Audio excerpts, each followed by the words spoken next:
Yeah. I know how this looks. I know what this cover looks like.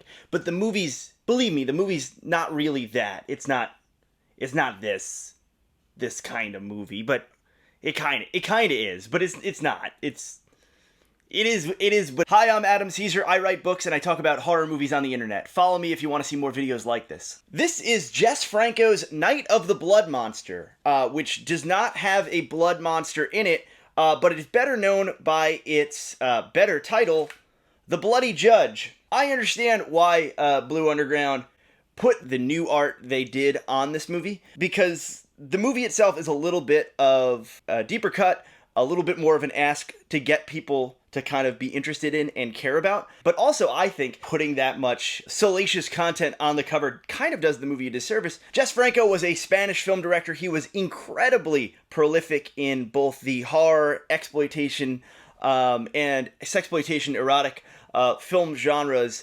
He made many movies, many of them starring his longtime partner and muse, Lena Romay. And The Bloody Judge is really maybe one of his best movies, and if not one of his best movies, then one of his most accomplished and high-budgeted and lavish productions, because many of his films are very underfunded, seat-of-the-pants type affairs, because he was a Spanish director, but he worked all over Europe, and he was none too loved in Spain, so he was basically making movies all over Europe and wherever he could. Putting that kind of cover on The Bloody Judge, which is, you can't even tell from this alternate art, is a Christopher Lee vehicle, the later star of the Star Wars prequels and the Lord of the Rings films. That Christopher Lee, Dracula. Lee plays a real-life historical figure named Judge Jeffreys, who in the 17th century was this British high court judge in charge of all this different sentencing when all these rebellions were going on, and it was like, is it King James, is it the other guy, and all this stuff's happening, and he, at the same time, he's purging rebels, he's purging witches. So this movie is, I'd say, 80% historical costume drama war movie, and 20% horror movie with scenes of torture and degradation and the things that you kind of expect when you pick up this movie and you see that alternate art cover. Now, this movie was shot in 1969, but didn't have its first international release in 1970, and then had a kind of slower rollout to other territories, one of the last of which was the US, where it came out as Night of the Blood Monster as an AIP movie. Now, I very much recommend this movie and this release, and we're going to talk a little bit about why I recommend this release so heavily, this Blue Underground 4K Blu-ray. But before I do, I'll say that this is not my normal blanket recommendation, like everyone should go see this movie.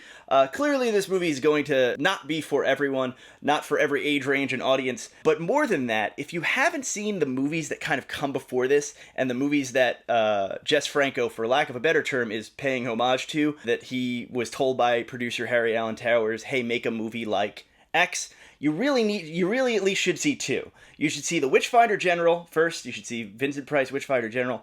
Absolute classic, one of the great folk horror movies, one of the great witch hunter movies. And second, you should see Mark of the Devil, the movie that, if you even haven't seen, you might know was kind of notorious for handing out vomit bags as you went into the theater. So Mark of the Devil was a huge hit, and this movie was kind of rushed into production, at least the way Stephen Thrower talks about it on the special features. This movie was kind of rushed into production to be like, oh, make a movie that's kind of like Mark of the Devil. Because the Germans loved this, and they're putting money into this movie, and this will do well in Germany. So if you've seen those two movies, and you have the kind of historical context, you don't have to know a lot of Jess Franco's movies, because honestly, I've seen, like, dozens of Jess Franco movies. This is pretty different from all of them. If you took his name off, I'd only really know it from like weird zooms and like longing looks at women. That's the only way you'd kind of guess that this is a Jess Franco movie. Even if you're only halfway interested in this movie, I think Blue Underground has done an amazing job with these 4K Jess Franco movies, and they're giving them these like lavish editions.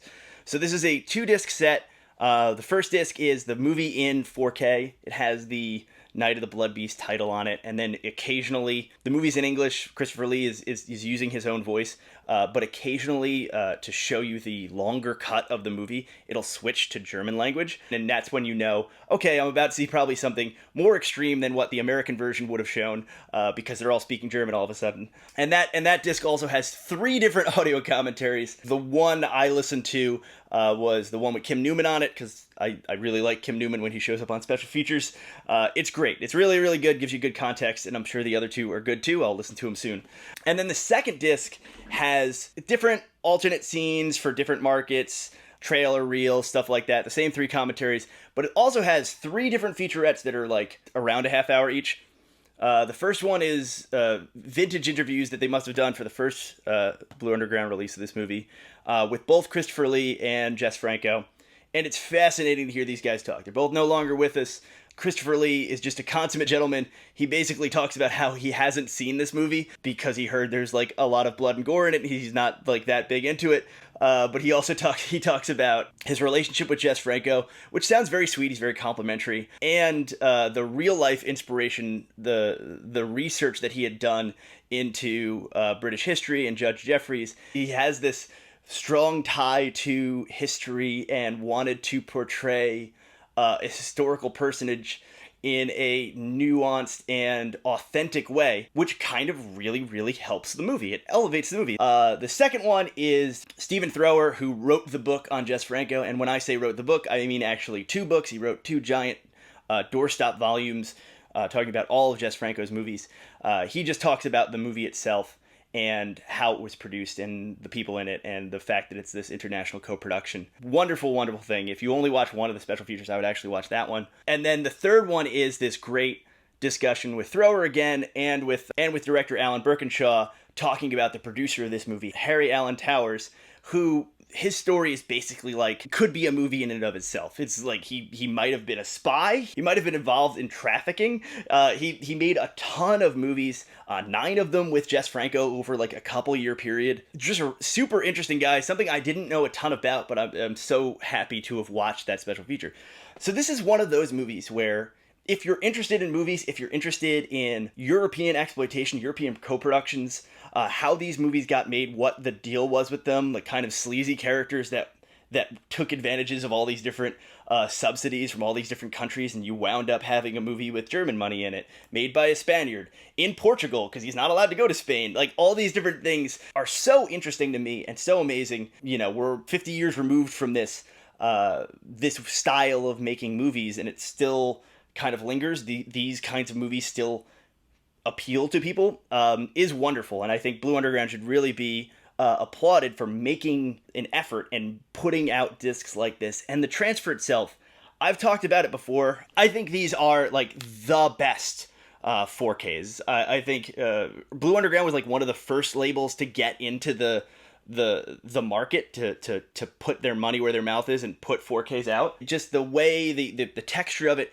still looks incredible. It's they didn't do like a James Cameron where they're like buffing away all the film grain and stuff like that. The colors are so vibrant. It just looks amazing. It's just an awesome movie to look at, especially when you consider it. Wait a second, I'm watching a Jess Franco movie, and this isn't, stock footage. He's not reusing footage. He's actually out there getting guys on horses to shoot like big horseback battle scenes with cannons and stuff going off, and like tons of dudes in costume and armor and stuff. Like it is a lush looking movie. You see these beautiful Portuguese castles and all these different places that look so authentic and cool. Even if you're not that interested, don't let this cover scare you. Don't let the idea that they're releasing it as Night of the Blood Monster, even though it really should be called The Bloody Judge.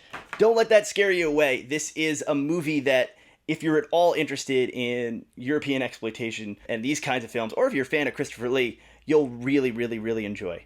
So kudos to Blue Underground. I don't know why you had to put butts on it, but whatever sells.